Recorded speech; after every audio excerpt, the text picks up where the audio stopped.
So thanks for coming here to attend this press conference. So எல்லாருக்கும் தெரியும் கண் எவ்வளவு இம்பார்ட்டன்ட், பார்வை எவ்வளவு இம்பார்ட்டன்ட்ன்றது எல்லாருக்குமே தெரியும். பார்வை இல்லாமல் நம்மளால ஒரு 5 நிமிஷம் கூட இருக்க முடியாது.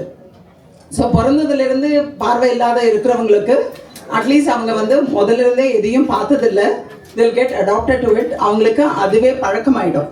இப்போ எல்லாமே பார்த்துட்டு இருக்கிறவங்க சடன்னா அவங்களால பார்க்க முடியலன்னா எவ்வளோ கஷ்டன்றது அவங்களுக்கு மட்டும்தான் தெரியும். ஸோ இது மாதிரி ஒரு 44 வயசு gynaecologist, she's a doctor gynaecologist from Mumbai. So அவங்க அவங்களோட கிளினிக் பார்த்துட்டு இருந்தாங்க, சிசேரியன் செக்ஷன், பிளெயின் டெலிவரி எல்லாம் பண்ணிட்டு இருந்தவங்க. ஸோ அவங்களுக்கு கண்களுக்கு ஒரு ப்ராப்ளம் ஆச்சு, ஐ ப்ரெஷர் பிரச்சனை இருந்தது. ஸோ அவங்க நிறைய ஹாஸ்பிட்டலில் போய் வெவ்வேறு விதமான ட்ரீட்மெண்ட் எடுத்துருக்குறாங்க. மல்டிபிள் அறுவை சிகிச்சைலாம் செஞ்சுட்டு கொஞ்சம் கொஞ்சமாக பார்வை குறைஞ்சு அவங்க கம்ப்ளீட்டாக இன்னொருத்தங்களோட உதவியோட தான் நடமாடுறதுக்கே ஆயிடுச்சு. ஸோ அது மாதிரி இருந்த நிலைமையில அவங்க நம்ம அகர்வால் கண் மருத்துவமனைக்கு வந்தாங்க. ஸோ அகர்வால் கண் மருத்துவமனைக்கு அவங்க வரும்போது அவங்க ஹஸ்பண்ட் கையை பிடிச்சிட்டு தான் நடந்தே வர முடியும், அந்த நிலைமையில தான் வந்தாங்க. ஸோ வந்ததுக்கப்புறம் நம்ம இங்கே எக்ஸாமின் பண்ணி அவங்களுக்கு ஒரு உலகத்திலேயே ஃபர்ஸ்ட் டைம் பண்ண 5F IOL. ஸோ இந்த IOL டாக்டர் சூசன் ஜேக்கப் அந்த பேஷண்ட்டுக்கு பண்ணி இந்த பேஷண்ட் இப்போ நல்லா நடமாடுறாங்க. ப்ராபப்ளி இன்னும் கொஞ்ச நாள்ல அவங்க கிளினிக்ல அவங்க பேஷண்ட்ஸ் பார்க்க ஆரம்பிச்சிடுவாங்க. So I invite doctor Susan to talk about 5F IOL.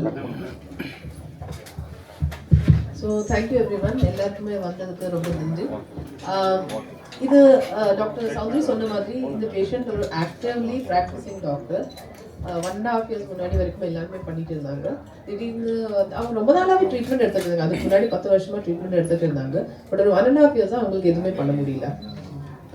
So இப்போ அவங்க நம்ம ஹாஸ்பிட்டல் நிறைய இடத்துல போய் எல்லாமே பண்ணி எதுவுமே பண்ண முடியாதுன்னு சொல்லி இருக்கிற ஒரு ஸ்டேட்ல தான் இங்கே வந்தாங்க. அவங்க இங்கே வரும்போது எக்ஸாமின் பண்ணும்போது எங்களுக்கு என்ன தெரிஞ்சதுன்னா, இந்த அவங்களுக்கு நிறைய ப்ராப்ளம்ஸ் இருக்கு. குளாக்கோமா இருக்கு, கார்னியா ஒயிட்டா இருக்கு, ரெட்னா விட்ரியஸ்ல ப்ராப்ளம்ஸ் இருக்கு, நிறைய இஷ்யூஸ் இருக்கு. பட் மெயின் கல்பிரிட் என்னன்னா அவங்களோட லென்ஸ் இடத்துல இல்லை. அது பின்னாடியில இருந்து ப்ரெஷர் வர்றதுனால ஃப்ரண்ட்ல போய் தள்ளி இருக்குது. தள்ளி இருந்துட்டு கார்னியா, கருவிழிக்கும் ஐரிஸ் பாப்பாக்கும் எல்லாமே ஒட்டி எல்லாமே ஒரு சாலிட் ஒரு மாஸ் மாதிரி ஆயிருக்குது. ஸோ நம்ம பார்த்தா குவிக்காக ஒரு பார்வையில் அது தெரியாது. பட் ஒரு டீட்டெயில் அனாலிசிஸ் பண்ணும்போது அவங்களோட மெயின் ப்ராப்ளம் லென்ஸ்னால தான் வருது. ஸோ நம்ம சும்மா அந்த லென்ஸ் அப்படியே விட்டுட்டு கருவிழி மட்டும் மாற்றி கிளாக்கமா மட்டும் சிகிச்சைட்டா அந்த பேஷண்ட் திருப்பியும் இதே ப்ராப்ளம் வச்சு வந்திருக்கும். ஸோ இந்த ப்ராப்ளம் நிறைய இடத்துல போய் சால்வ் பண்ணாத எதனாலனா இந்த லென்ஸு இது வரைக்கும் யாருமே அட்டென்ட் பண்ணல. ஸோ லென்ஸ் நம்ம என்ன பண்ணோம்னா புதுசு வேர்ல்ட்ல ஃபர்ஸ்ட் டைம் இங்கே இன்னோவேட் பண்ணது டாக்டர் அகர்வால் ஐ ஹாஸ்பிட்டலில் 5F intraocular lens. 5F intraocular லென்ஸ்னா இது இந்த மாதிரி பேஷண்ட்ஸில் ரொம்ப ஹெல்ப்ஃபுல்லாக இருக்குது. அதில் லென்ஸ் வைக்கிறதுக்கு இடம் இல்லாத பேஷண்ட்ஸ்க்கு, இல்லை நிறைய ஆல்ரெடி சர்ஜரி பண்ணி நிறைய ப்ராப்ளம்ஸ் இருக்கிற பேஷண்ட்ஸ்க்கு, இல்லை இடம் இல்லாத பேஷண்ட்ஸ்க்கு, இவங்களுக்கு எல்லாம் ரொம்ப ஸ்டெபிலிட்டியோட வைக்கலாம். இதில் வேற ஃப்ளாப்ஸு, க்ளூவு, இல்லை ஃப்ளான்ஜஸ் இந்த மாதிரி எதுவுமே பண்ணாமல் ஸ்டேபிள் லென்ஸு அதே இடத்துல கரெக்டாக கண்ணில் இருக்க வேண்டிய இருக்கிற இடத்துல சுத்தமாக நவராமல் இருக்கும் அந்த லென்ஸ். அதுதான் மெயின் இஷ்யூ. ஸோ இந்த பேஷண்ட்ல மெயின் ப்ராப்ளம்னா லென்ஸ் வாஸ் மூவிங், அது ஃப்ரண்ட்ல போய் ஒட்டிட்டு இருந்தது. இந்த டெக்னிக் வச்சு அவங்களுக்கு அந்த லென்ஸ் ராக் சாலிடாக இருக்குது. இதோட சேர்த்து வாட் வி டிட் இஸ் அந்த பேஷண்ட்டோட ஐரிஸ், கருவிழி எல்லாமே ஒட்டி இருந்தது லேயர் பை லேயர். ஸோ அது எல்லாமே ஒரு ஃபியூஸ்ட் மாஸாக இருந்தது. அது லேயர் பை லேயர் டிசெக்ட் பண்ணி அது எதுவுமே டேமேஜ் பண்ணாமல், அது கொஞ்சம் இது டிஷ்யூஸ் கண்ணில் ரொம்ப டெலிகேட்டாக இருக்கும். So layer by layer dissect பண்ணி செப்பரேட் பண்ணிட்டு அது எல்லாமே அதோட லெவலில் வச்சுட்டு கருவிழியும் மாற்றிருக்கும். So patient first pre operatively எதுவுமே பார்க்க முடியாத பேஷண்ட். நான் நெக்ஸ்ட் டே என்னோட ரூம்ல போறேன். அவங்க correctly she came walking into my room. தனியா எதுவும் ஹெல்ப் இல்லாம நடந்து உள்ள வந்தாங்க, which was a great thing. Patient already 624 mission within 2 days ஆயிடுச்சு.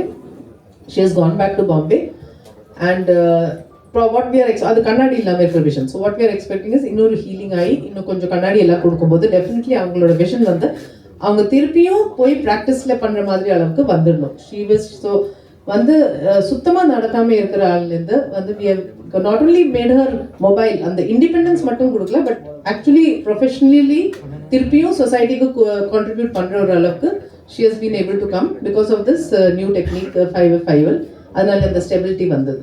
ஸோ ஜஸ்ட் ஒரு குயிக்காக காட்டுறேன். இதுதான் பேஷண்ட்டோட right eye left eye. So நீங்கள் பார்க்குறீங்க ரெண்டு கண்ணும் யூனோ கார்னியா ஃபுல்லாக ஒயிட்டாக இருக்குது. அதுக்கு பின்னாடி இருக்கிற நிறைய இஷ்யூஸ் இருக்குது. அது இப்படி வெளியிருந்து பார்த்தா தெரியாது. ஸோ லென்ஸ் வந்து இப்படி யூனோ மாறி இருக்கும்போது தான் ப்ராப்ளம்ஸ் வரும். லென்ஸு அந்த ஆரஞ்சு ஏரியா வந்து ஃபுல்லாக ஒட்டி இருந்தது.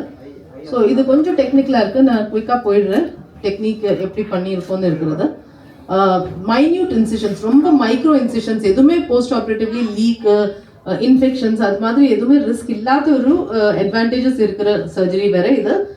பெரிய இன்சிஷன்ஸ் தேவையில்லை லென்ஸ் போடுறதுக்கு. மைன்யூட் இன்சிஷன்ஸ் வழியாக லென்ஸ் வெளியே கொண்டு வந்துட்டு அதோட ஹாப்டிக்ஸ் இல்லை லென்ஸ்க்கு ரெண்டு கை இருக்கும் யூனோ அந்த ஹாப்டிக்ஸ் வந்து இந்த தீஸ் டூ ஆர்ம்ஸ் ப்ளூ கலரில் காட்டுறது. அந்த நீங்கள் அந்த ஹோலோட சைஸ் பார்க்குறீங்க இங்கே இருக்கிறது. இந்த சின்ன ஒரு நீடில் அளவு ஹோல்லேருந்து நாங்கள் வெளியில் எடுத்துட்டு we are able to tuck it in. So that is the size of the hole. வெறும் வந்து ஒரு நீடில் அளவு தான் அந்த ஸ்க்ளீரோட்டமின்னு சொல்கிற அந்த ஓப்பனிங். அப்படி பண்ணிட்டு ஒரு சைடு எடுத்தாச்சு. சிமிலர்லி வந்து இதே மாதிரி இன்னொரு 26 கேஜ் நீடில். 26னா ரொம்ப ரொம்ப சின்னதாக இருக்கும் அந்த நீடில் சைஸ்.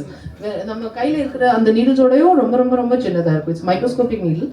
அது வழியாக எடுத்துட்டு லென்ஸ் வந்து ஸ்டேபிளாக இந்த மாதிரி பண்ணுறோம். So that's what I set. இந்த பேஷண்ட்டோட போஸ்ட் ஆஃப் ரைட் ஐ நமக்கு எதுவுமே பண்ண முடியாது. ரைட் ஐல ஈவன் லைட் பர்செப்ஷனும் போயிடுச்சு. பட் லெஃப்ட் ஐ வந்து அவங்க வரும்போது லைட் மட்டும்தான் தெரிஞ்சது. ஸோ லைட் ஃப்ளாஷ் லைட் காட்டினா லைட் தெரியுதான் தவிர அவங்களுக்கு கை ஆட்டுறதும் எதுவுமே தெரியல. So post operatively within 2 days this was how she was looking. Uncorrected visual acuity 6/24. Definitely she will improve further.